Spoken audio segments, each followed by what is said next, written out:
Hello guys, so in my last video, I saw some of you commenting, and you guys shared a link to me about Yu-Gi-Oh! Top 10 best cards in Yugi/Atems deck. And one of you guys asked me, I believe it was the LOL for Kaiba. I'm sorry if I got your name wrong. I really can't check this. This is not my personal computer. This is someone else's, my mom's, my parents. So, okay. So today I'll be reviewing, answering the question that the LOL Kaiba asked me. He asked, do you recommend any of these in someone's deck? And do you own any of these? Okay, first I'm going to answer, do you own any of these? So, on the list it says 10, Buster Blader, Swords Revealing Light, Valkyrian the Magna Warrior, Dark Hole, Dark Magician, Mirror Force, Dark Sage, Dark Paladin, Slifer, the Sky Dragon, the Egyptian God, and number 1 is Exodius, the Forbidden One. Okay, so first thing I'm going to answer is, I have all of these. I have everything except for, let me show you guys, this one. This is the Dark Sage. The best cards are always the ones that let you break the rules. Dark Sage is only a little bit stronger than Dark Magician, but its special ability more than earns it a place on this list. In the anime, it lets Yugi and Atem use spell cards on both their and their opponent's turns from his deck, which can let them set up some amazing combos according to the show's rules. Even outside of the anime, Dark Sage can make or break a game, allowing the player to bring one spell card from his deck into his hand, letting them immediately activate it for a play that could win them the game. The only problem being that it would need all the planets to align on a blue moon to summon him, as you need Dark Magician, Time Wizard, and a coin flip going your way. So I do have, that's the only one I don't have. Okay, I don't have Dark Sage. Everything else I have. But today, I'm going to answer the second question as well. Do I suggest any of these cards? So I will be going through each list. I will be reading you what it says in the description of it. And then I will be giving my personal opinion and if I suggest it or if I don't suggest it. Okay, so without further ado, let's get into it. Okay, so we're going to start at number 10. Buster Blader. So Buster Blader. It's a niche pick when your greatest rival is Seto Kaiba. It is invaluable, already a menacing monster with 2,600 attack points. Buster Blader has an ability that makes it the bane of any dragon-themed deck. It's already impressive. 2,600 attack gets increased by 500 for every dragon-type monster on the opponent's side of the field and in their grave, which can lead to an insane amount of attack power that can easily rival higher tier monsters. The sheer amount of times that Yugi and Atems face duelists with dragon cards makes it more than necessary in his deck. Okay, so Buster Blader. Okay, considering some of the meta, I do believe a champion, or at least a pretty far up duelist in a tournament, 2019. It was a big one. I think it was like YCS or OTS. Don't correct me, but I do know this. A lot of people are playing Dragon Links now. So Buster Blader, he is a tribute summon, which makes him a little hard, makes him just a little bit worse just because of that. Because nowadays, in competitive, not a lot of people tribute summon. Now, if you're playing a casual game, well then, if your friends love dragon cards, man, this card is gonna kick their butt if in casual play. Now, even in competitive, if there was an easy way to summon this card might even be a little bit better. Also considering that some people might start using the 10,000 Dragon that came out. I just saw a deck list a few minutes ago about a 10,000 Dragon dinosaur deck, so, I mean, yeah, people might be using that soon. And I also know Dragon Link decks are pretty popular, and the Borrelsword Dragon and Rockets. Maybe not Rockets, but you know, dragon decks are not bad. Especially with the new Dragoonity support coming out. And so I would rate this card. I would say you could use it. It really just depends on if your deck can summon it out. And stuff like that. Maybe more of a side deck if your deck can summon it out. Because you're not guaranteed to play dragon decks. So If you're going competitive, side deck it, but only if your deck can summon it out easily. Okay, let's move on to the next one. Swords of Revealing Light. Okay, not a very strong card in Yu-Gi-Oh! Wait, not every strong card in Yu-Gi-Oh! Is a monster card. A strong mixture of monster, traps, and spell cards are needed to become the king of games. Swords of Revealing Light is a welcome addition into almost any deck. I agree, my friend. I will leave his video down below in the description. He plays a deck with Swords of Revealing Light, and we're casual. I play casual against him, so I don't use my big boss decks, but dang, does it annoy me whenever he plays that. I have to wait 3 turns. I mean, unless I'm playing a certain deck of mine where it really doesn't matter to me, but in some of my more battle decks, it really does just get me raging. Okay, let's continue reading. Well, it has no attack or monster destruction abilities to think of it as it provides a duelist with valuable supplementary abilities. First of all, it reveals all face-down monster cards, shielding its master from ill effects they may have had. Secondly, it stalls for time with a light show that prevents an opponent's monster from attacking the duelist to summon it for 3 turns, allowing them valuable time to think of a counter strategy. So that is actually not bad. I mean, I won't say I would put, like, I wouldn't say, hey, go out, buy 3 of these, throw them in a deck. Maybe side deck 1 and put 1 in your main deck, because they can come in handy, but Twin Twisters is always out there in Mystical Space Typhoon, and those can always get it destroyed and negate its effects, I believe. So that is something kind of bad, but it is actually pretty good. So yeah, I mean, this card's not bad. I would put it in there. Okay, let's go on to the next one. Valkyrian the Magna Warrior. The Magna Warriors may not be all that strong by themselves, but combined they are a force to be reckoned with. Valkyrian the Magna Warrior can only be tribute summoned by sacrificing Alpha, Beta, and Gamma of the Magna Warriors. But once you do have one of the strongest cards in the series, starting with a staggering 3,500 attack and 3,850 defense, it has enough attack power to obliterate the famed Blue Eyes White Dragon, and defense to tank it easily. Tough, though a high defense and attack aren't the only tricks this card has up its non-existent sleeve. So, its non-existent sleeve, I believe it's talking about the effect where you contribute it to bring back the cards, the other Magnet Warriors. So, do know the Magnet Warriors do technically have more support with the Delta Delta and stuff, the Electro Magnet Warriors. And I do believe they work together, right? And I believe they're also Rock-type monsters. Let me check that real quick.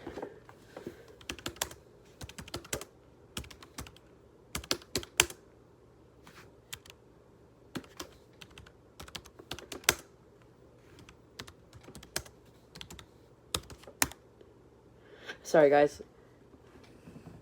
Okay, yeah, so these guys are Rock-type monsters. So they could go with the Fossil support.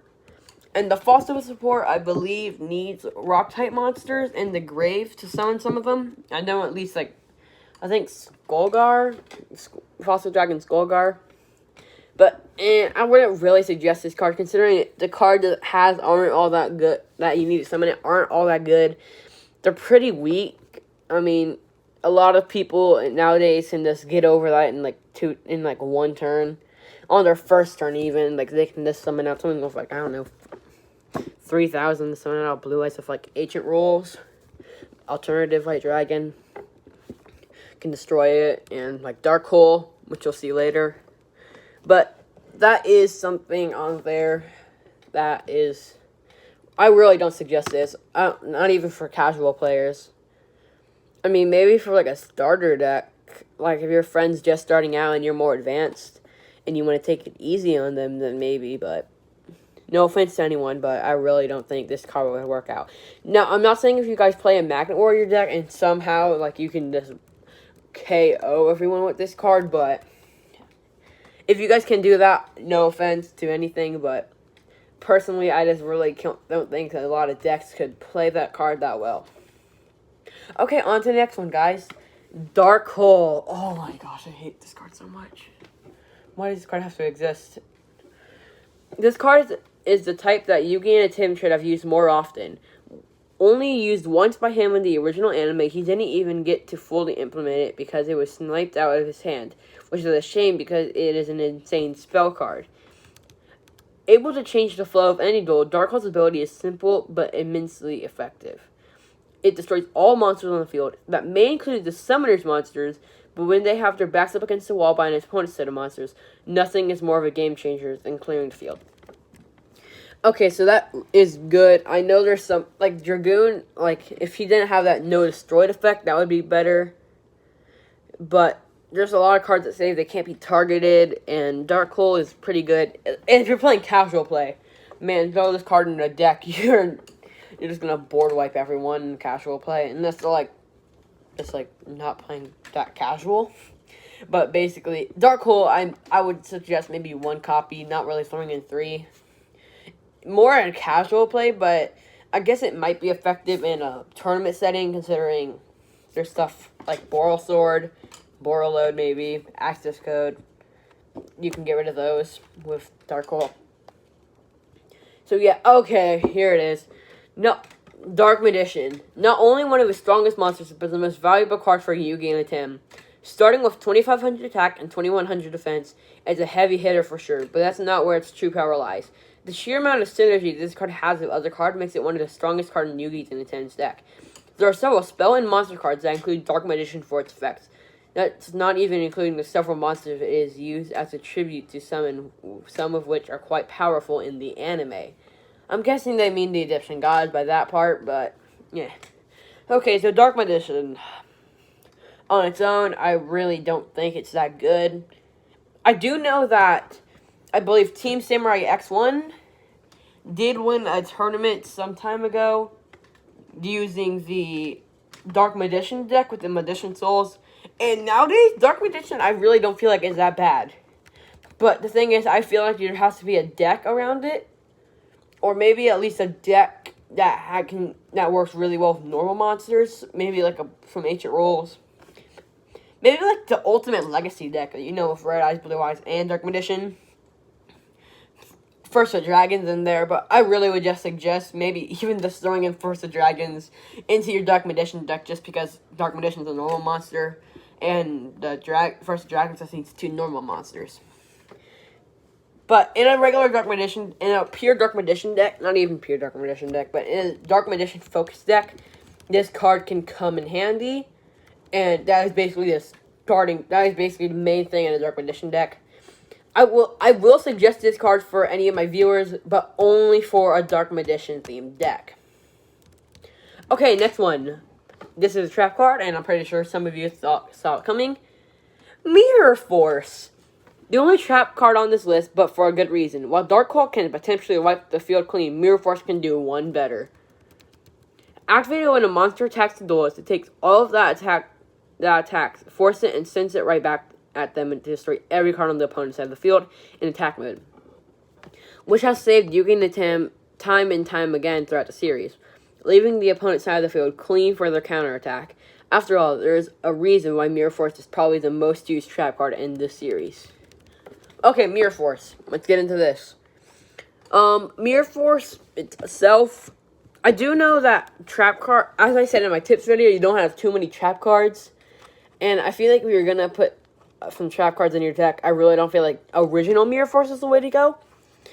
Try maybe a Storming Mirror Force. Not Quaking. I mean, if you're playing Quaking and that's all you can afford, go ahead, play Quaking. It can still help you a lot. But Storming can be used against Link monsters when Quaking can't. Quaking puts them in face-down defense, and Link monsters cannot do that. So it does not affect them. But Storming sends them back into the deck. Well, this one destroys them. There's been so many Mirror Forces over the years, but yeah. I feel like the best one, in my opinion, will be the Storming Mirror Force, sending them back into the deck. I do realize Link monsters aren't really that hard to summon, but it gets them off the field for a while and wastes some materials. Okay, I'm going to skip this one because I already read it all, but this is Dark Sage. This is number 4. You already read its effect. You spell cards on both turns, and even in real life. add a spell card from your deck to your hand and then immediately activate it. A little bit tougher than Dark Magician. I don't exactly know the exact stats. Here, let me look it up real quick.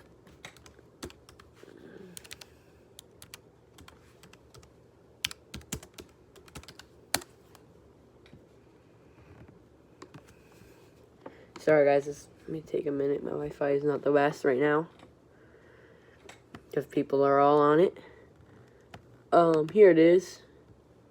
2,800 points. So yeah, he's a little bit stronger. I do not suggest this card at all. I mean, it's way too hard to bring out. I mean, it's really easy to bring it out to materials. Eternal Soul, Dark Magician. There's tons of cards that can search it out. And then Time Wizards is a level 2 monster, searching out with like a golden sarcophagus or something. Or anything that can search out spellcasters. But he really is just not worth it. I feel like, especially considering that Time Wizard can go wrong. Now, if you've won the lottery like 50 times, you're playing this card. I mean, Time Wizard itself, if you win the lottery, even jeez. I mean, if you summon this card if you can summon this card in a consistent way, go buy a lottery ticket and give me and then give it to me, okay? Because I need it, but still. Okay. This one is actually a decent one. Dark Paladin. Another member of the Dark Magician family, Dark Paladin has the best part of the 2 strong cards, requiring a fusion summon of both Dark Magician and Buster Blader. This monster is a one-man army of spell-killing action. First and foremost, it can negate and destroy any spell cards by discarding 1 card from his summoner's hand. Secondly, it keeps Buster Blader's Dragon Slaying ability. For every dragon card on the opponent's field and in their graveyard, it increases attack by 500. Only adding to its already high 2,900 attack points. If played against a dragon deck, it could mean instant defeat. Okay, so that is actually pretty true. Let me check my binder real quick, guys. I'm pretty sure it says both players' fields. And I do believe I have them in here, I don't remember. Okay. Okay, I don't have them, but I know I have them somewhere, but I'm probably in my Dark Magician deck. Yeah, I believe it's Dark Magician deck right here. Sorry, this is not sleeves, guys. I keep this in a case, so don't comment me. Okay, here it is, Dark Paladin. You can discard 1 card and negate the when a spell card is activated, negate a card and discard a card and negate the activation. And if you destroy it, this card must be faced on the field to activate and resolve this effect. Okay, so this is on the field and in the graveyard, not in your opponent's graveyard and on your opponent's field. So I was right. So if you're playing like maybe a Blue Eyes Dark Magician deck, I mean, you can supply the power for your Dark Paladin yourself. So it doesn't even matter if you're facing a dark. It doesn't even matter if you're facing a dragon deck. But considering he can be summoned out easily with Eye of Timaeus in a Dark Magician deck, wouldn't be half bad. I mean, considering its stuff, I really don't think he'd rather played over Red Eye's Dark Dragoon. I mean, whatever his name is. Dragoon with Red Eyes. He's hopefully going to be coming out soon, but yeah, I mean, right now I really don't know too many other Dark Magician fusions, and so if you're playing a dragon, if you're playing any Dark Magician deck and you got room, throw them in there, but if you don't have room, I just side deck them, but okay, moving on to the next one. Slifer the Sky Dragon, the Egyptian God card. This is number 2. Slifer the Sky Dragon is one of the most mythical god cards, each bearing amazing powerful abilities that few monsters could rival. Slifer being no slouch in that department, starting with an attack and defense dictated by the number of cards in your hand. It gets 1,000 points to both attack and defense for each card in its summoner's holds. Then we go with its abilities, and it is easy to see why these cards are feared in the anime. Upon activation, it weakens every monster summoned onto the field by 2,000. It also straight up destroys any monster with 2,000 or fewer attack points that dare to resist it. Pretty hardcore for a children's card game. We include this one over the other god cards, as this seems to be one closest to Yugi and Atems, although Skara are seldom used in comparison to Slifer. Okay. Slifer. Let's talk about Slifer. This is the Egyptian gods, period. No. I don't think so. I mean, there is some... Okay, the thing is, they require... It's like ritual summoning, kind of. It's too much work, and the cards you're getting out aren't always worth it. Slifer's pretty good, but you have to make sure you don't play too much from your hand. Otherwise, will be destroyed. His second mouth ability, at least that's what they call it in the anime, is actually pretty good, weakening everything. So, if he just can carry 3, really, it's gonna help a lot. But, probably 10,000 dragons coming out, so... I mean, yeah, his max attack points can't beat him, but... I really wouldn't suggest this unless, like, your deck can go with keeping cards in the hand and can easily swarm the field of monsters. So, only if your deck can swarm would I suggest this. Otherwise, I really wouldn't suggest any of the gods. Maybe Raw with the new Raw support. Maybe with the new God card support, but that's really it. Okay, this is the last one. I really don't see how I didn't see this coming. Not a single card, but a set of cards that can immediately win the game. Okay, guys, we all know this one. Yugi and Atems only really had the cards during the first 3 episodes of the series, but that doesn't exclude it from being included among the most powerful cards. Once all 5 pieces of the Forbidden One are assembled, the game is immediately won. That's it. No amount of monsters cards, spell, or trap cards can stop it. Exodia can immediately obliterating all opposition and winning the game for its summoner, which is exactly why Weevil tossed him out in the sea the moment he got his grimy hands on them. Seriously, Yugi, you shouldn't lend your cards to people with evil in their name. Okay, that's nice. Exodia. I have Exodia. I do. I have all 5 pieces. I mean, if your deck can put them in your hand, yes, but I just never really liked winning by instant win. That's so easy. I mean, like, your opponent never really even knows it until it's too late. Maybe like of a Nobunaga I would use, but I never really use an Exodia deck. Never. I rather win off actually playing the game than just drawing and being lucky that I get some Exodia. I do know that even if you're playing non-Exodia deck, you have to be lucky in drawing, but still, I never want to play an Exodia deck. I don't blame anyone who plays it. I do realize that you have to play your best deck, but yeah. Anyway, guys, I hope you enjoyed the video. Please comment anything down below. Whether it be related or unrelated, I will try my best to answer it. And don't forget to like, subscribe, and comment. And I'll see you later.